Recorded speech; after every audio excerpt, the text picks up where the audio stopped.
इकडे गोवंश हत्याबंदी कायद्याच्या अंमलबजावणीसाठी उपाययोजना करा. विधानसभेचे अध्यक्ष राहुल नार्वेकर यांनी आदेश दिलेले आहेत. राज्याच्या पोलीस महासंचालकांना विधानसभा अध्यक्षांनी या संदर्भातले आदेश दिलेले आहेत. सातारा, सोलापूर, नगर, मालेगाव, नाशिक, छत्रपती संभाजीनगर, धाराशिव आणि धुळे या जिल्ह्यांमध्ये उपाययोजना करण्याचे त्यांनी सुचवलेलं आहे.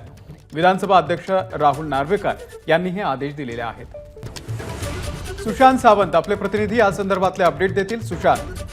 अमोल, आपण जर बघितलं असेल तर विधानसभा अध्यक्ष राहुल नार्वेकर यांनी राज्याच्या पोलीस महासंचालकांना आदेश दिलेले आहेत. तसं त्यांनी पत्र लिहिलं आहे. या पत्रामध्ये ते म्हणालेले आहेत की सातारा, सोलापूर, अहमदनगर, मालेगाव, नाशिक, छत्रपती संभाजीनगर, धाराशिव व धुळे या जिल्ह्यात जे आहेत ते गोवंश हत्याबंदी कायद्याची अंमलबजावणी करा. कारण आपण जर बघितलं असेल तर बकरी ईदच्या निमित्ताने मोठ्या प्रमाणात गोवंश हत्या होते आणि यावर कुठेतरी निर्बंध आणण्यासाठी त्यांनी जे आहे ते पत्र लिहिलेलं आहे. त्यांनी पत्रामध्ये असं म्हटलंय की 17 जून 2024 रोजी बकरी ईद निमित्त मोठ्या प्रमाणात गोवंश हत्या होण्याची शक्यता असल्याने प्रामुख्याने मालेगाव, नाशिक, अहमदनगर, छत्रपती संभाजीनगर, सातारा, धाराशिव, धुळे, सोलापूर या जिल्ह्यामध्ये बकरी ईद निमित्त गोवंश हत्या प्रतिबंध करण्याच्या दृष्टीने आवश्यक ती उपाययोजना करण्यात यावी असं पत्र त्यांनी लिहिलेलं आहे. अमोल.